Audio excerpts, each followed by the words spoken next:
sponsors for this morning's share, to thank our TALMUD Torah sponsors for the month of Elul, Shaindy and Avraham Kelman, for dedicating the shiurim this month in honor of Yechiel's engagement to Ilana Falick in memory of their parents, Jerome and Bernice Kelman, and Alexander and Friderica, David Zichronim Livracha. To thank Barak, Maia, Sandy Hoffman, Dora, Lemus, and Melamed for dedicating the shiurim this month in memory of Reuven ben Emanuel. To thank Ayal Sara Steinberg for dedicating the shiurim and drushos this month in the zechus of refuah shelema for Shulamis bas Susha. The Daf Yomi for dedicating the shiurim this month in the zechus of refuah shelema for Yehuda ben Michal. I will say we thank all of our sponsors for their incredible generosity. And with that, let us begin. We have a beautiful, beautiful daf ahead of us today. Barak Hashem, coming on the heels of many beautiful dafim. Hopefully you did your homework. Yesterday I did that as an effort to try to catch us up a little bit with the Daf Yomi cycle. So I recorded the shiur. Hopefully you did it. Tamir Hashem. Again, we're starting a new sugya today. So even if you didn't do it, you could catch up. It's only about 13 minutes. Tamir Hashem. But we are picking up. Today's daf is Samech 65. We are picking up on Samech Dalid Amid Beis 64b, 2 lines up from the bottom. 2 lines up from the bottom. Says the Gemara, "V'nosin lo chatzi kaf kitnis." The Mishnah, when detailing all of the obligations that a husband has towards his wife. So let's remember again, we're dealing with a very unique case. What the Gemara calls hamashre es ishto ayidei shlish, which literally means a man is not living with his wife. He's supporting her. Now, ayidei shlish literally means that he's supporting her through a third party. The idea over here behind this, and therefore the Mishnah outlines the idea about how he's supposed to support her, namely, what he's obligated to give her, how much he's obligated to give her. So now we're focusing on the piece that says, v'chatzi kav kitnis. Ultimately, he's obligated to give her half a kav of legumes. So the Gemara just points out, v'ilu yayin lo katoni. What's interestingly missing in the Mishnah is the Mishnah doesn't speak about any type of wine allowance or wine allotment. So the Gemara says, Yain lo katani, Mesele Reb Elazar. This supports the view of Reb Elazar. What does Reb Elazar say? Reb Elazar, top of Samechei, in poskin yenos liisha. Ultimately, again, a husband is not obligated to provide a wine allowance for his wife. Says Rashi, why is that? In bezin poskin yenos liisha, shahayayin margila letaivas tashmish. Because ultimately, again, wine could lead to intoxication. Intoxication could lead to a desire for tashmish. And the concern is because husband and wife are not living together, ultimately, again, she could end up getting herself into trouble. Okay. Maybe a person will say, Elcha acharei ma'avai, nosnei lachmi umeimai. Supposed to hear the Gemara is quoting over here from the pasuk in Hosea. Now the truth is this is a rebuke to Klal Yisrael. But the pasuk says Ki Amra, she'll say Elcha acharei ma'avai. I'll go after the ones who love me. Nosnei lachmi, give me my bread, umeimai, and my water. Samri, my wool, pishti, my linen, shamni, my oil, v'shikuyai. Now, both say shikuyai. We're assuming means that what? So, at first glance, it seems like mashke. So it sounds like over here that wine. Again, this pasuk is a list of things that a person normally has. So it sounds like wine is something part of what a person normally has. To which the Gemara says, no. That means shikuyai are dvarim sha'isha mishtokekes alehen. This refers to things that a woman very much wants. Umaynin. What is that? Tachshitin. Tachshitin doesn't refer to mashke, rather shikuyai means dvarim, sha'isha mishtokekes, things that she wants. What does a woman want? Tachshitin. I both say, tachshitin doesn't just mean jewelry. Tachshitin means accessories, whatever accessories she needs for her own personal adornment, that is something that a woman desires. Okay. So we'll say, comes along Rabbi Yehuda. Again, a little bit of a machlokes, exactly where he's from, but he comes along and he darshans as follows. Minayin she'in poskin yenos liisha. How do we know that we do not go ahead and provide a wine allotment for women? How do we know this? To which the Gemara says, Shne'emar, because the pasuk says, it's actually very interesting. Vatakam chana acharei achla b'shilo va'acharei shaso. So we'll say, fascinating pasuk. So remember again, this is the opening of Sefer Shmuel, Parak Aleph of Sefer Shmuel, right? Where ultimately again, Chana who at this point in time is Chana, the wife of Elkanah, who is childless. So here the Navi is describing the dramatic scene where Elkanah would come with his family, including, of course, Chana was a part of it, but Chana doesn't have children. And after the meal, so here's how the pasuk translates: "Vatakam Chana acharei achla b'Shilo v'acharei shaso." So Chana would get up after they ate in Shiloh and after drank. Now, so just the storyline is, this is where she got up. She went into the Mishkan. She starts davening. Chana davened in a way that no one ever saw before. Her lips are moving, but there's no sound. Eli thinks that she's a drunk. And again, this tefillah is ultimately, again, what leads to the birth of Shmuel Hanavi. In any event, what the Gemara is picking up on is as follows. The pasuk says, "Acharei v'lo shasas." The proper feminine way to have written this would have been, "Acharei achla v'acharei shasas." So the fact that it says shaso, the Gemara understands to mean who's drinking? Elkanah is drinking. So in other words, the way to read the pasuk is Vatakam Chana acharei achla b'Shilo v'acharei shaso. So Chana gets up after she has eaten in Shiloh and after her husband drank wine. So the Gemara says, okay, ve'elame'ata achla v'lo achal. To which the Gemara says, well, maybe if that's the case, how do you know achla? Maybe achla is not referring to her either. Maybe achla is referring to Elkanah. To which the Gemara says, no. Hachanami. So the Gemara says, hachanami. Anan midishanina. I'm sorry. V'lo achal. Alame'ata achla v'lo achal. Hachanami. Anan midishani kra b'dibure ka'amrinan. I will say, what the Gemara is picking up on is the pasuk itself doesn't flow. Why doesn't the pasuk flow? So michti, watch this. Michti bigava ka'asik va'asi. The pasuk is talking about Chana, right? They both say, let's play this out. The pasuk, Vatakam Chana acharei achla b'Shilo. The pasuk is talking about Chana. Chana got up after she went ahead and she ate in Shiloh. So the Gemara says, my taima shani. Why does the pasuk change? Now, I both say, there's two things that's happening over here. Number one. So the gender of the word is changing, but it's also what else is changing, and this is what the Gemara is picking up on. Is there's a break. In other words, the way the pasuk should have been written is Vatakam Chana acharei achla v'shasa, right? B'Shilo, she got up after she. Why does it say Chana got up after she ate in Shiloh and after drank, right? And after drink, and that shaso, by the way, could really be translated either as it could be translated. Ideally, if it was feminine, it would be shasas. But the truth is, it could just be uniform with achlo shaso. But ultimately, again, it's written in the masculine. So two issues. Number one, written in the masculine. Number two, there's a break in the pasuk between eating and drinking. So the Gemara uses that as a raya, ultimately, that it's Chana who's eating, and Elkanah who's eating, but only Elkanah who's drinking and Chana is not drinking. So from here you see that halacha l'maaseh, it wasn't the norm necessarily for women to drink. Therefore, drink wine. Therefore, a woman doesn't get a wine allotment when she's being supported by her husband through a third party. Very interesting. So the Gemara says, "My time shani shvamina shasa v'lo shasas." Fine. So the Gemara says, "Meisve reize kasha." Regilin nosnin law. So I will say, yet we learned, Gemara quotes the Brisa, and what does the Brisa say? If a woman was accustomed to drink, ultimately, again, we would provide her with a wine allotment. So what do you see from here? That women do drink, to which the Gemara says, no. Regila shiny. So again, you're talking about a case where she's accustomed to. Okay, if she's accustomed to, then she's entitled to it, but that doesn't mean that that's the norm. Regila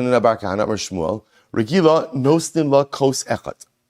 If a woman was accustomed to drinking wine, so in this case, where she's going ahead and being supported through a third party, again, also when I say supported through a third party, she's being supported by her husband through a third party. So if she's regila, if she was accustomed to drinking wine, so we give her kos echad, she'ina regila, nostin lo shnei kosos. But if she's not accustomed to drinking wine, we give her an allotment of 2 cups.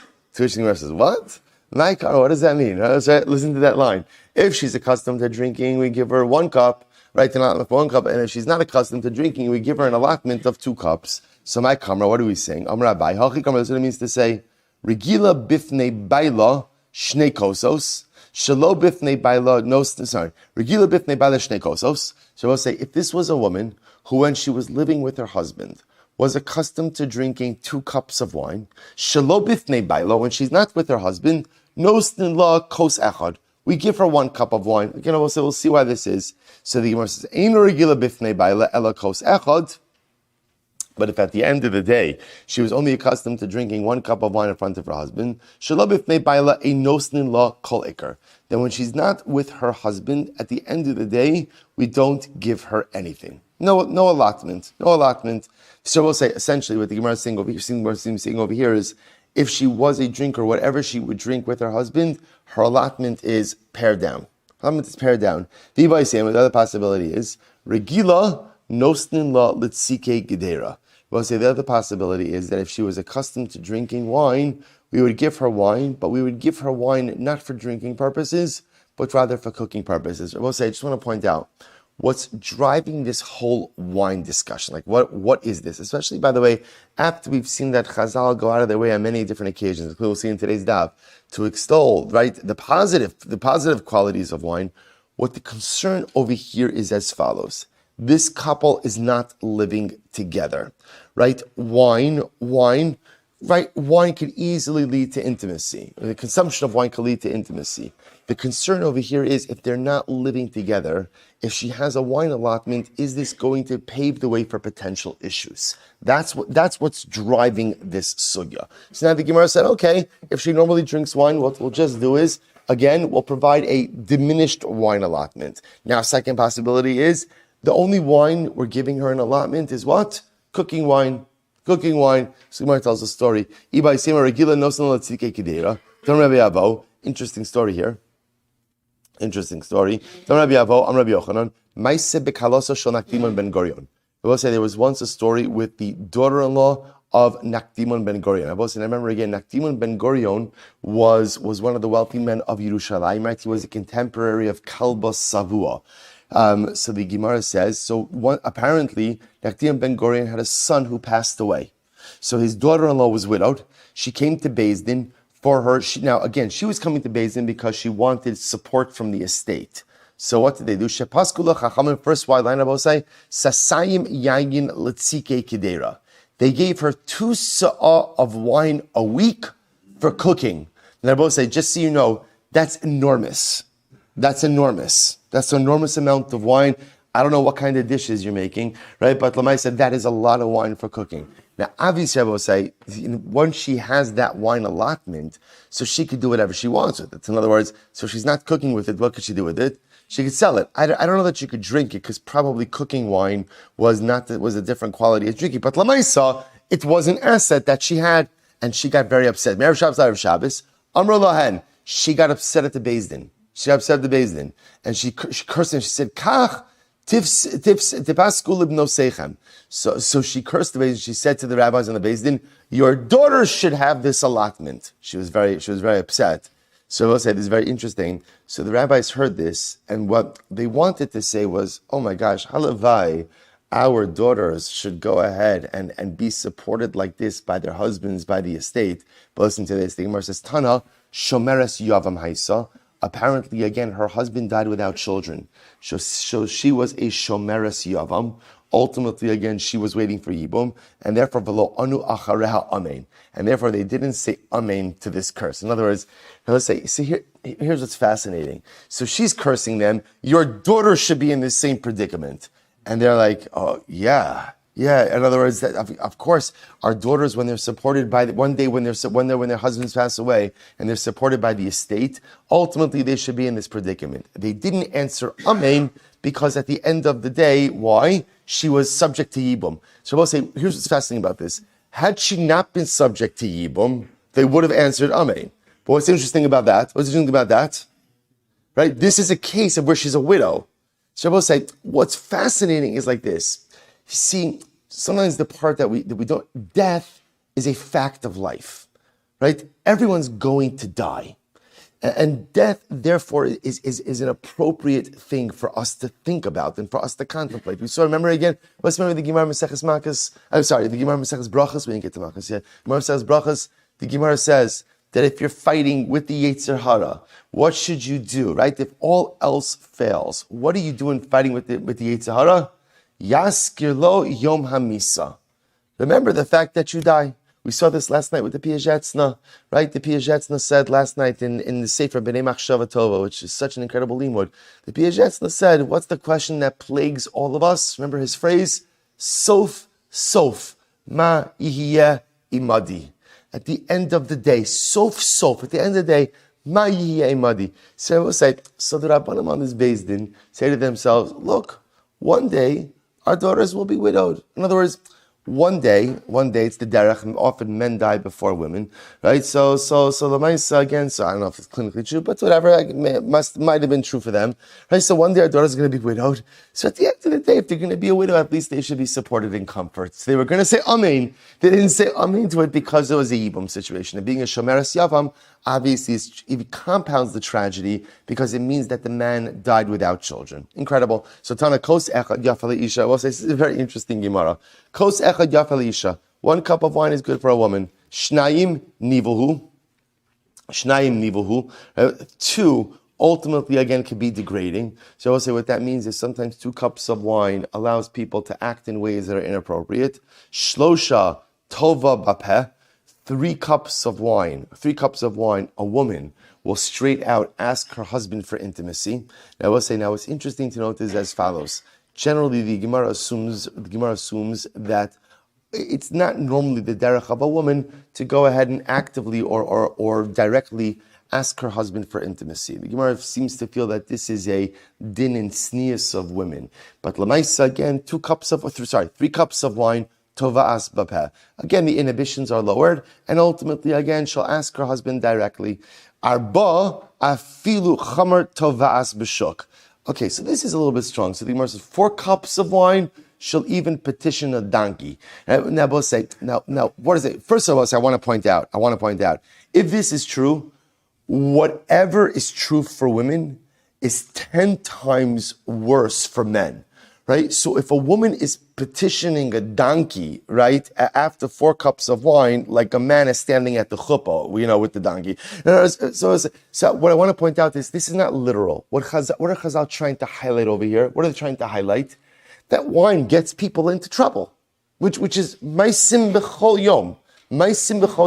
Right? I will say again, this is the drasha. Why the juxtaposition between Sota and Nazir, right? This is how the Gemara picks up, right? It's how Mesechet Daf Beis Amud Aleph in Mesechet Sota. Why the juxtaposition between Sota and Nazir? Because Kol Haroeh Sota B'Kilkula Yazir Atzmo Min Hayayin. Sota represents again the chasm of immorality, right? How far a person could fall. You see that? What do? Stay from alcohol.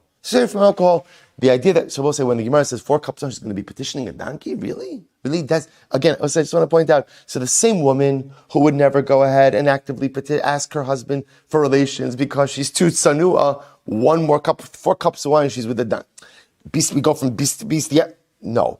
The idea being that obviously you have to be careful with the consumption of alcohol because at the end of the day, too much could cause a person to do things that they never thought were possible, they had the potential to do. So the Gemara goes weiter. So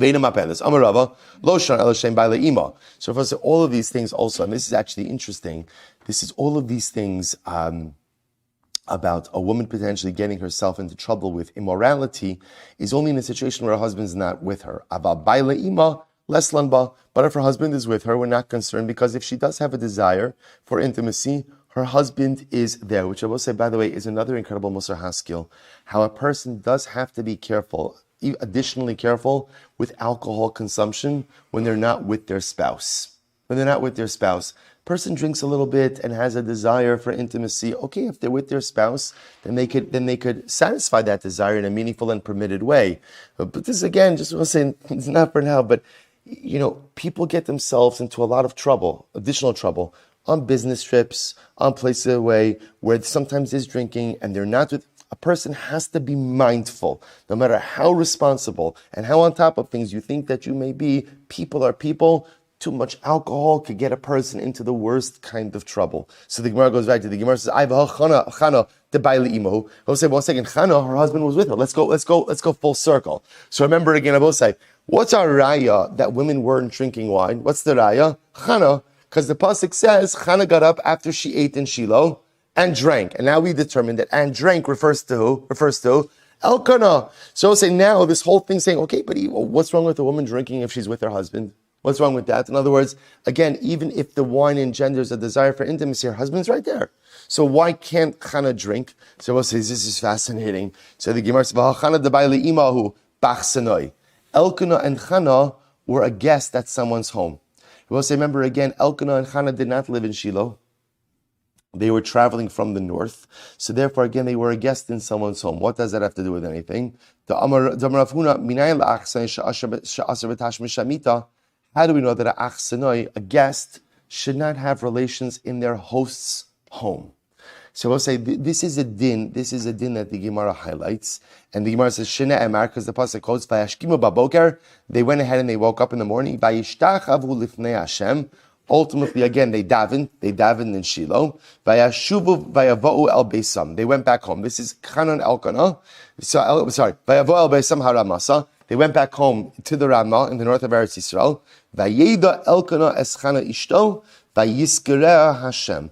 Elkanah knew the biblical euphemism for relations. He knew his wife Chana, and Hashem remembered her. She became pregnant. Hashtein, what do we see? When did they have relations? When they got home. Meikara lo. But not when they were guests. So we'll say this idea of not having relations when you are a guest is a din of tznius. What's the concern? The concern is after you leave, the host is going to be cleaning up the bedroom, and if the host could tell that the couple had relations there in that bed. So again, it's just a lack of tznius. It's just a lack of modesty in terms of how one conducts their intimate life. Okay?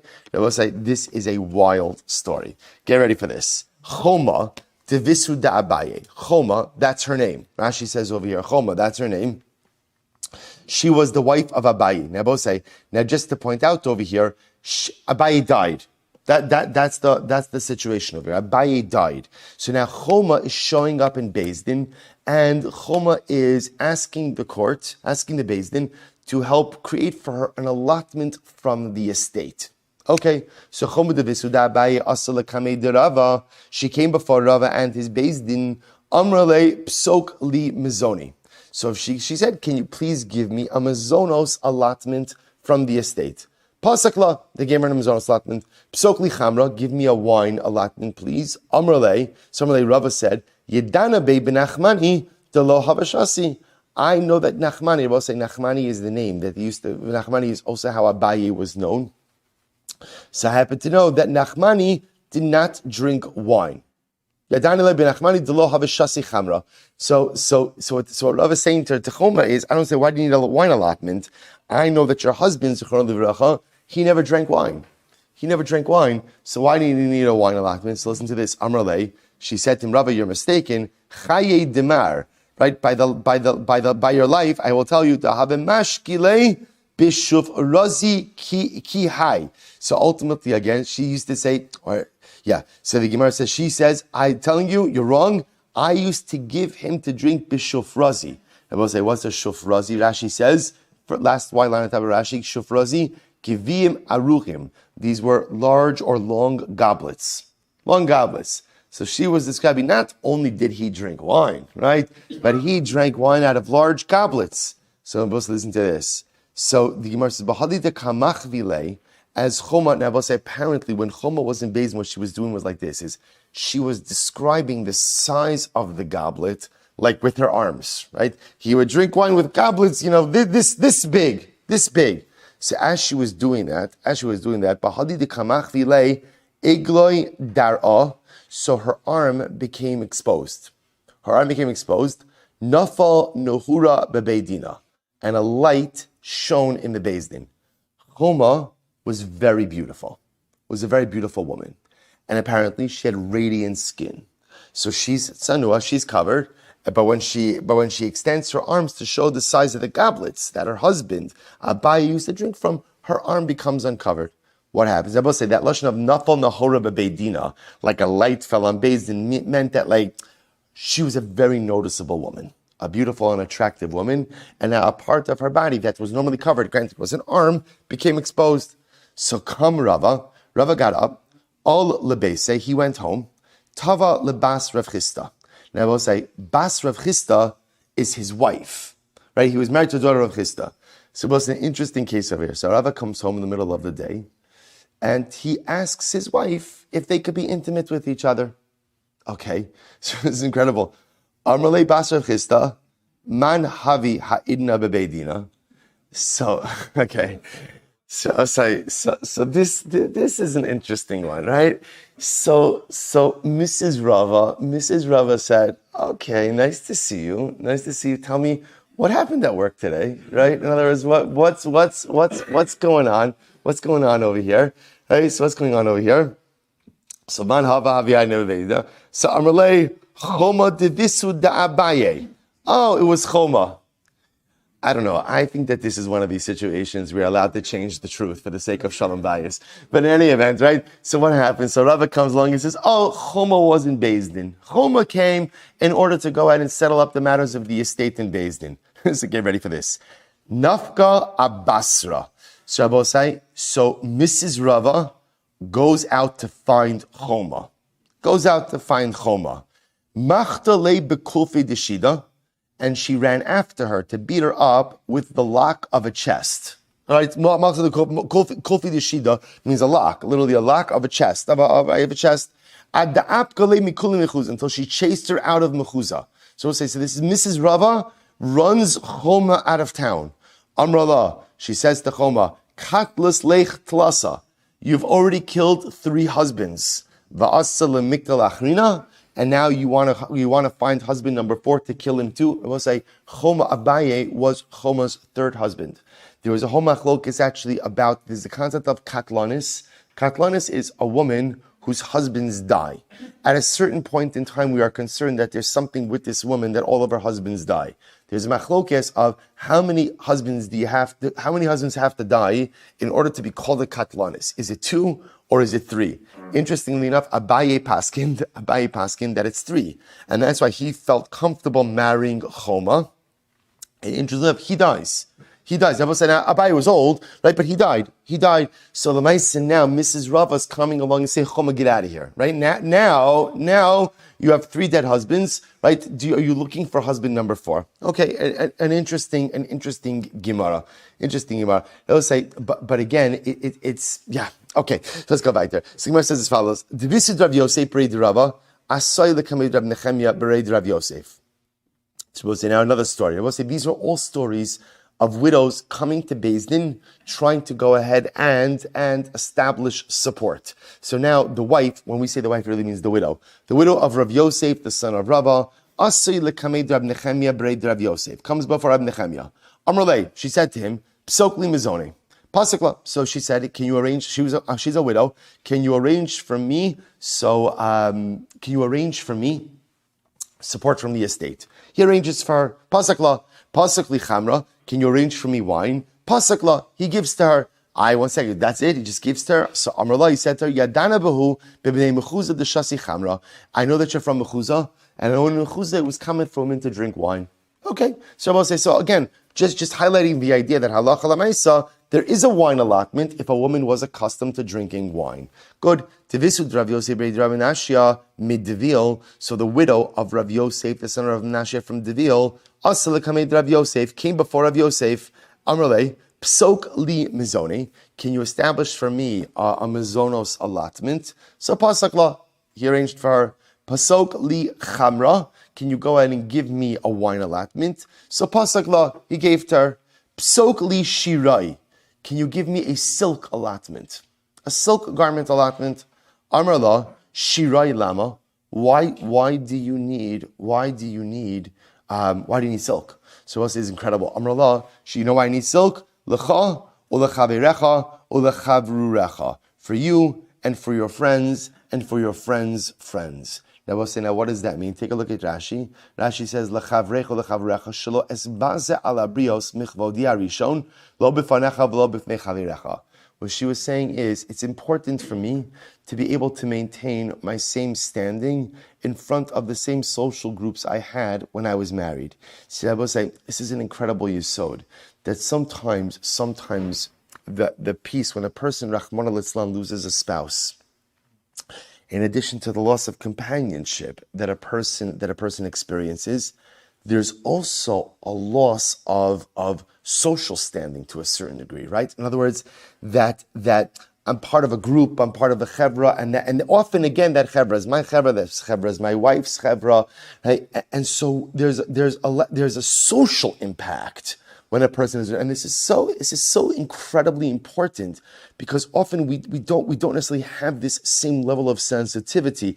In general, I will say it's important to understand that, especially in the Frum community, we're very family-centric, very couple-centric, and often we forget that those who don't necessarily, whether it's singles, whether it's widows, widowers, don't necessarily feel that same level of connection. A number of years ago, I had a woman in the shul came over to me who said, Rabbi Silver, I just want to point out, I know shul is very friendly, very nice.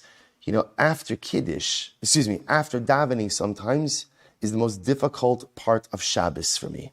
So why? Because what happens after davening? Everyone goes to find their spouse, right? You go to find your spouse, you go to Kiddush, or you hang out with your friends.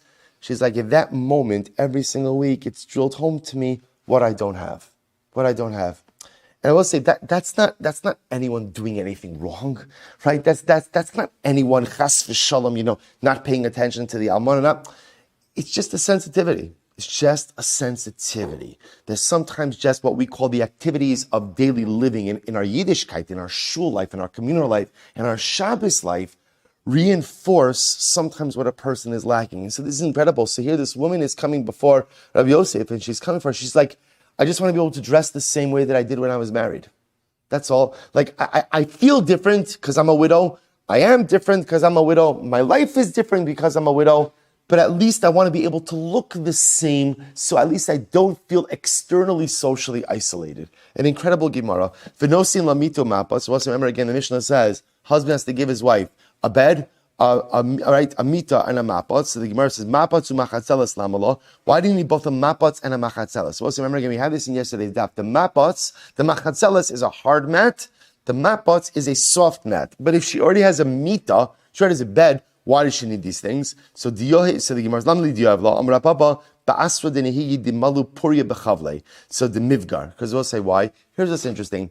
There are different ways of making beds. Sometimes beds were soft. It happens to be, we're talking about a situation or a place where they would make a bed out of ropes. So when you make a bed out of ropes, it's not comfortable. And if you sleep on that, it literally, again, it says it ages you prematurely. So what do you do if you go ahead and you have a bed made of ropes? You put these mats on top of it to soften it. That's when those mats are necessary. Ten Rabbanon, ein nostin lo karve kesas. A husband is not obligated to provide his wife. So we'll say, we're jumping back now for a second. Now we're back to the Mishnah.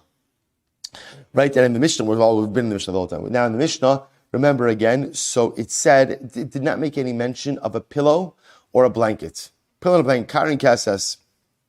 So he doesn't have to give her a karin kasas. There's no allotment necessary for a karin kasas. Mishra Rabbi Nassan Omrim, no sin karve kasas. Rabbi Nassan says, no, you have to give her a pillow and a cover. So Gemara says, hey, what's the case? Ida archa. If she normally sleeps with a pillow and a cover, so why shouldn't he have to give it to her? My time with Tanakama. Why would Tanakama say you don't have to give it to her? V'idalav archan, if it's not her custom, in other words, she doesn't normally sleep with a pillow and a cover. My time with Rabbi Nassan. Why would Rabbi Nassan say that she's obligated to give it to her? Lo tzricha kigon to arche didei v'lav archa dida. So we'll say, what's the case? It's very interesting. He sleeps with a pillow and cover. She doesn't sleep with a pillow and a cover. So now watch this, we'll say. So Tanakama Savar, Amr Law, he says to her, Kia zilna shakilna lahu, v'chiyasina maisina lahu ba'dai. I remember again in this interesting arrangement where they are not living together during the week, but they are obligated to be together on Shabbos, or Shabbos. Well, we'll call it now Shabbos now. We'll call it Shabbos. So they'll say, listen, I don't need to give you a pillow and cover because at the end of the day, you don't use one. When I come home, right on Shabbos, I'll bring my own pillow and cover, and it's very romantic, right? And then when I leave, I'll take it with me. I'll take it with a very utilitarian arrangement over here. So the Gemara says, and what happens? Rabbi Nosson, that's Tanakam. Rabbi Nosson Savar, Amrala, she says to him, no. Zilman de Misrami ben Ashmashos v'lo matzis maisi lehu, v'shaklis lehu ledidi o magnes lial ara. She says to him, no, it's not a good arrangement. Why? Because we know what's going to happen. You're going to be running late one Erev Shabbos. You're going to come home late. You're going to forget to bring your pillow and cover. And then you're going to take mine. Right? You're going to take mine. So therefore, and then I'm going to end up sleeping on the floor. Right? And I don't want that. So therefore, again, even if she's not normally accustomed to it, he keeps one in the house, ultimately for his own use. Good. V'nosim lo kippah. He gives her a head covering. Amrli Rapapa la Abaye. So Rapapa said to Abaye, Amr Bezer will say, Hai Tana Shaliach Artuloi Virami Masanoi. Shabbos says, so now, what does this mean? So is the Tana creating a situation of a Shaliach who walks around naked but wears shoes? Now, what does that have to do with anything? You say, take a look at Rashi. Rashi says over here, Hai Tana Shaliach Artila, tap Rashi Samachem Beis. Rashi says, Mufshat va'arum she'in lo chalifos begadim ela mishana l'shana umina alim ka'amar mimoid lamoid. So we'll say, so let's take a step back for just a moment. So the Mishnah, right, when speaking about the allotment that a husband is obligated to give his wife. So remember again, I will say, we spoke about two different things. So he has to give her mina alim mimoid lamoid, right, which means what? Shoes every regel, which essentially means a woman is getting shoes 3 times a year, right? The husband is obligated to give his wife. Remember again, all of this is the floor, not the ceiling. So remember again, the floor is, he's obligated to provide for her shoes every Yom Tiv. Now here's what's interesting. Now clothing. How often do you get clothing? According to the Mishnah, how often? Once a year. So remember, just to review this, the Mishnah said, the kelim shel chamishim zuz mishana l'shana. Again, she gets one set of clothing of 50 zuz. She gets new clothing in the winter. Wears it through the winter. By the time she comes to the summer, it's already a little more broken in, what the Mishnah calls thinner, and therefore fit for summer use. And then again, the new outfit comes. What the Gemara is picking up on, which is such a strange dynamic, is so she gets new shoes 3 times a year. Again, it sounds childish that she gets new shoes. In other words, the allotment that he's obligated, the minimum allotment that he's obligated to give her, is to enable her to buy herself shoes 3 times a year, but yet only clothing once a year. So I will say, so the expression that the Gemara is using, so what it seems to be out of sync. It doesn't make sense. She's getting more shoes than clothing, and how does that make sense? So the expression the Gemara is using is for a person who walks around without clothing but has shoes. So I will say the idea over here, Rashi says, if a person walks around unclothed, so okay, that's not totally normal. But if he walks around unclothed and wears shoes, it just looks awkward and abnormal. So the idea of the Gemara says you're not giving her enough clothing, but yet you're giving her more shoes. So now look at that Rashi. Mufshat va'aram she'en lo chalifos begadim ela mishana l'shana. She only gets clothing once a year. Umina alim karmi moed lemoed. And ultimately again shoes every regel. Ushar begadim lo tachli b'moed. Ve'hev shet b'tzah. Good. So the Gemara says, so what's going on over here? What's going on? Amar leitana.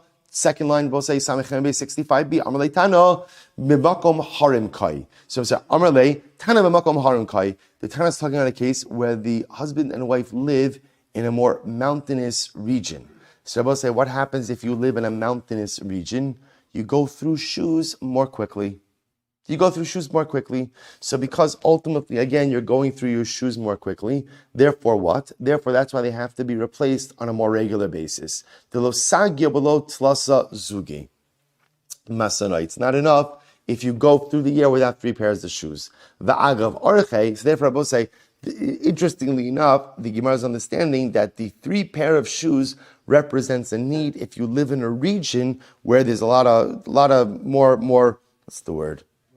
Robust terrain, right? Mountainous terrain, and therefore you go through shoes faster. V'agav arche kamash malon dinesivinhu neheli b'moed kihechi dinahavi la simcha begavayu. So I will say, here's what's interesting. The purchasing of new shoes doesn't really have anything to do with Yom Tiv. Now, why? So I'll say, well, here's what's interesting. The idea over here, see, we thought, before you read this Gemara, I thought that why shoes 3 times a year? Get new shoes for every single regel. To which the Gemara says, that's not what it is. what Chazal are saying is, if you live in a more mountainous terrain, you're going to need new shoes 3 times a year. 3 pairs of shoes a year for the mountainous terrain. And the Mishnah is saying that, by the way, once you're buying your wife new shoes, when should you buy the shoes? Around Yom Tiv time. Why around Yom Tiv time? Because by Yom Tiv there's a mitzvah of v'samachta b'chagecha, to rejoice on the Yom Tiv. So you could accomplish both things. Give her the new shoes, and at the same time what? At the same time go ahead and give her simchas Yom Tiv. Beautiful. So the Gemara says as follows: V'kelim shel chamishim zuz. And remember again, you have to give her an article of clothing that's worth 50 zuz. Amar Abaye chamishim zuze pshiti. When we say 50 zuz, this means 50 common zuzim. I will say, take a look at Rashi. It's very interesting. Zuze pshiti, zuze medina, shehin shmines shebezuze tsuri. I will say there are 2 different types of zuz. There's what we call a zuz medina and a zuz tsuri. Working backwards, a zuz tsuri means a minted zuz, versus zuz medina, which means, a common zuz. A common zuz was worth less than a zuz tsuri. So now the Gemara says, Abai says over here that when we say that he has to buy clothing of 50 zuz, it means 50 zuzim of common zuzim. So the Gemara says, how do I know this? Because we will say, remember again, how does the Mishnah end? The Mishnah says, when is all of this true? When is what true? All of the amounts identified in the Gemara. So when do these amounts apply? Ba'ani shebi Yisrael. We're talking about a poor person. Aval b'mechubad hakol ufi kvodo. Rabbi say if a person is wealthier, so the mice again, and they should provide for their wife in accordance. The chamishim zuz mamish, and therefore again, if halacha l'maisa you think that chamishim zuz literally means chamishim zuz, like 50 zuz tsuri, right? 50 minted, so in other words, higher value zuzim, then ultimately again ani chamishim zuz minale. They will say, where is an ani going to have 50 suri zuz from? Ela shmamino chamishim zuze pshiti. Rather, I will say, see from here that what? That the value of the clothing is 50 regular zuzim. Okay, good. So also the Gemara says it goes weiter. So ve'ein nosnin lo chadashim. So let's remember again. Then the Mishnah said, Allah l'maisa, a husband, a man shouldn't give his wife new clothing in the summer and old clothing in the winter, right? Because remember again, new clothing in the summer is going to make her too hot. Old clothing in the winter is not going to sufficiently shield her against the cold. So it says the Gemara, listen to this. Tana, most mazonos labal. So here's an interesting discussion. Look at Rashi for just a moment. Most mazonos, Rashi says, Kigon isha shemazonos ha'amurim b'mishnah seinu otfinla she'ina ra'avasanis. They both say, so here's what's interesting. Let's say a woman has extra mazonos. They will say, what Rashi points out over here is the allotments in the Mishnah are generous allotments.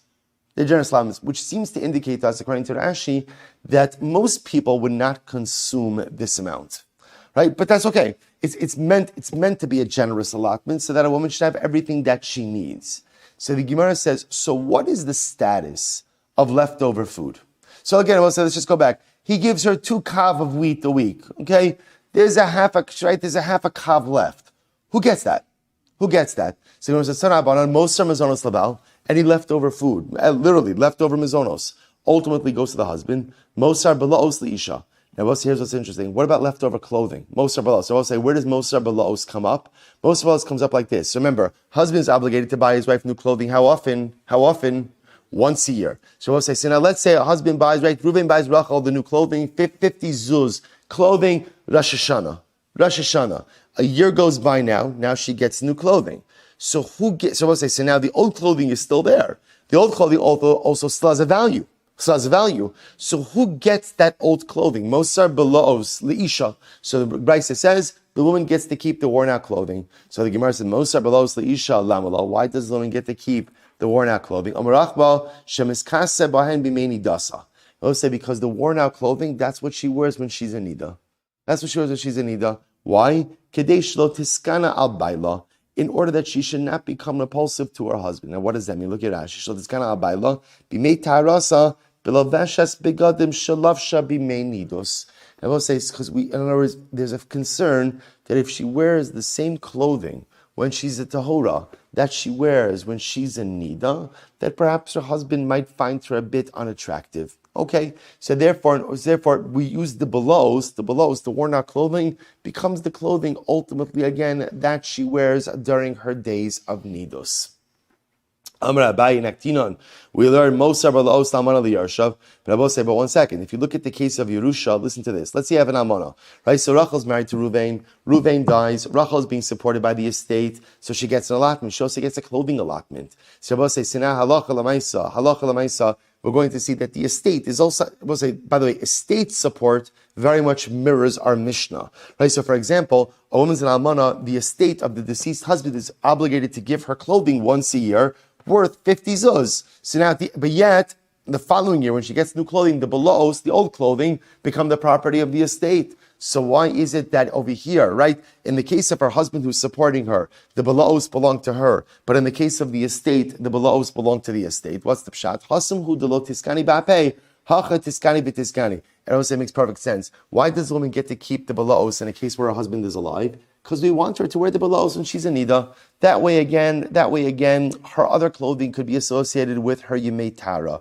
In the case where she's being supported by the estate, there's no issue of being attractive to the husband. The husband's dead. Therefore, the estate ultimately gets to keep the belows. Very interesting.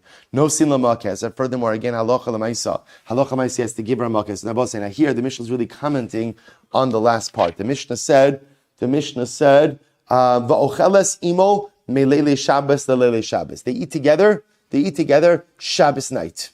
They eat together Leili Shabbat, Shabbos. Good. So it says the Gemara, listen to this. My ocheles. What does that mean? They eat together. What does that mean? So the Gemara says, Rav Nachman Amar ocheles mamish. It literally means they eat together. Rashi Amar tashmish. Rashi says no, eating together is a euphemism for physical intimacy. The Gemara is telling us that even halacha l'maaseh, if they're living apart during the week, they're obligated, quote unquote, to eat together, to be together on Shabbos night. So the Gemara says, L'man damarachi lahaynu diktani ocheles. So according to the opinion that says that eating mamish means eating, then I understand why the Mishnah says eating. Makes a lot of sense. Elman da amar tashmish mayocheles. But according to the opinion, it says that it's physical intimacy. So ultimately, again, why does the Mishnah say ocheles? Why doesn't it just say that they should be together? To which the Gemara says lishna ma'alya. The Mishnah is using a nicer lashon, a more refined lashon. Kidichsiv achla umachsa pia va'amar lo pa'alti oven. So both say we've actually quoted this pasuk before. The Gemara, the pasuk in Mishlei, when speaking about again the pasuk is using an unfaithful wife as a metaphor for the unfaithfulness of Klal Yisrael, and the pasuk says she eats, she wipes her mouth, and she says, "I have not done anything." In this case, eating is a euphemism for relations. Wiping her mouth is a euphemism for the makom erva. So you see over here that sometimes eating itself is used as a metaphor for relations. Let's listen to this. Reb Shimon says, not only are they obligated to eat together on the night of Shabbos, but also by Shabbos day. So according to the opinion that says achila literally means eating, then I understand what it means is that they're supposed to literally eat together Shabbos day. Tashmish b'Shabbos mi'ika. But according to the opinion that says achila, ultimately again means tashmish. So what is it? What are we including over here on Shabbos day? After all, again, I'm both saying we have a concept of Rav Huna. Klal Yisrael are kedoshim, and they don't have relations by day. So how could it mean if it says they're eating together by Shabbos day? How could that be a reference to tashmish? To which the Gemara says, "The Amarava bebayis afal mutar." We'll say when we say that Yisrael are kedoshim and don't have relations by day, that means in complete light. We'll say we've spoken about this before. I think we just spoke about this week. This came up, right? The idea I will say is that what's the concern with having relations by day? The concern is that the husband is going to see a physical imperfection in his wife, and ultimately, again, is going to lose attraction in her. Right? So I'll say, because Chazal understood that men are often shallow like this, And therefore, every human being has imperfections. Every person, even the most beautiful, has ultimately physical imperfections. So, unfortunately, sometimes what we're drawn to are physical imperfections. So, if relations happens by day, and you could see everything, so again, there's a concern that you'll find the flaw, and ultimately, again, just be hyper focused on that flaw, and that'll impact marital intimacy.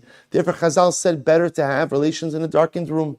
In a darkened room doesn't mean one can't see their spouse. It just means the idea is that a person shouldn't just be able to be drawn to every physical flaw that their spouse may have. So therefore, again, I will say, so there's no problem with relations by day as long as the room itself is darkened. Right? The room itself has to be darkened. So therefore, again, Allah Maisa, even if you hold that achila means intimacy, again, it could be even by day. But by Yisafel, good.